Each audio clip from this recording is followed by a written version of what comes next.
Usapang agency tayo mga besh.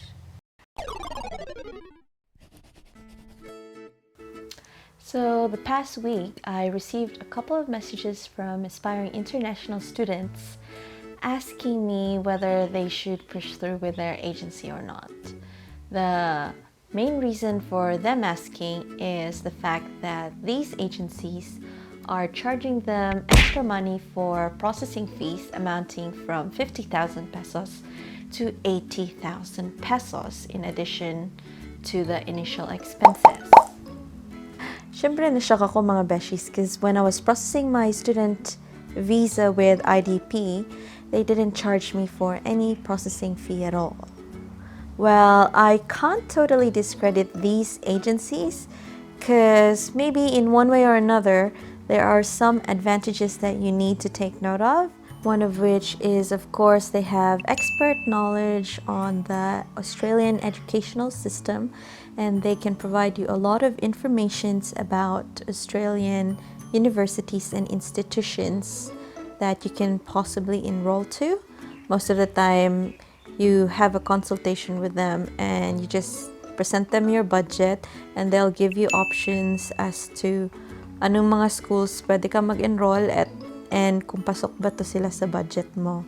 They can also help you with your application process for your university enrollment and for your student visa application. Additionally, they can also communicate with the universities to secure you a spot for those courses that have limited slots or seats. And last but not the least, some of these agencies actually have installment options for your tuition fee, which is a very big help for some of the students who have limited budget. Sometimes you need to be careful din kasi may mga agencies na bias yung i-offer lang nila na schools or yung mataas magbigay ng commission. Minsan nga daw 10% ng tuition fee doon na pupunta sa kanila. Meron ding mga agencies na affiliated with only a few number of schools here in Australia. So, if dun ka pumunta sa kanila, you won't be able to explore all of your options. Tip number 1. Ask your agency for total breakdown and watch out for red flags. By red flags, I mean processing fees, engagement fees, and any other fees na hindi mo maintindihan.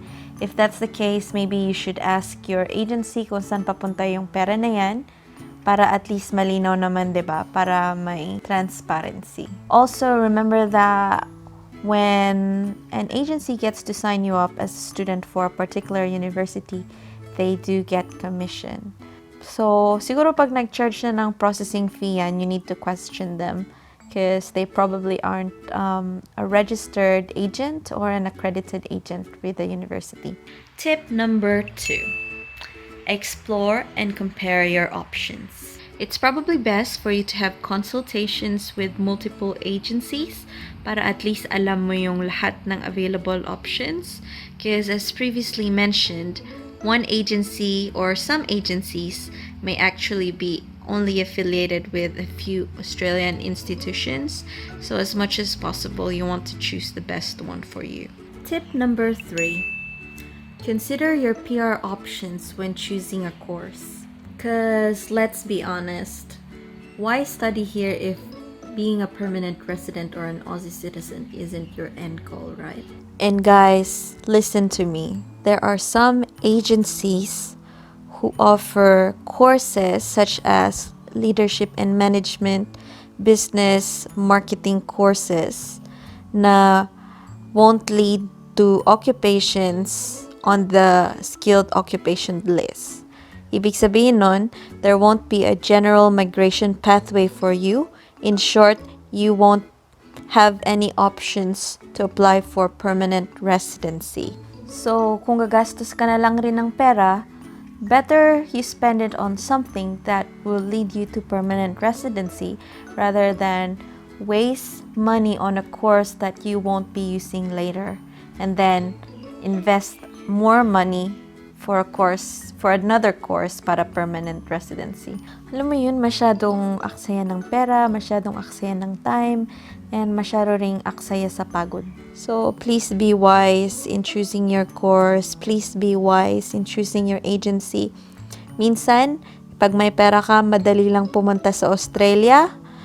Ang mahirap is yung pag-stay. Pag nag-expire yung student visa mo, nga na lang. Hindi naman pwede yung ganun. Siyempre, isipin mo yung self mo, sobrang hirap maging student. Tapos, yun lang pala, uuwi ka lang rin pala ulit sa Pinas. Tip number 4. Look for feedback from previous agency clients or from previous international students. Guys, don't be shy to ask. The Filipino community here in Australia is really good, and they are more than willing to help you to provide the information you need. And lastly, tip number 5. Make sure that your agency is accredited by the university or institution that you're enrolling for. You can do this by visiting their website and checking on the accredited agency list. Minsan nasa baba, minsan nasa taas, basta makikita nyo yun sa website, promise. Bottom line is, research is the key. Explore as many options as possible so you can make an informed decision about your application process. We're talking about a big amount of money here, and hindi biro ang gastos. Kawawa naman si mommy, si daddy, si tito, si tita, or ikaw if you're using your savings. Kung mapupunta lang rin sa wala, diba? So, be wise on how you spend your money. That's it for today, guys. If you like this video, please don't forget to share, comment, like, subscribe. Again, this is Aura reminding you to just keep rolling, and thanks for watching. Bye.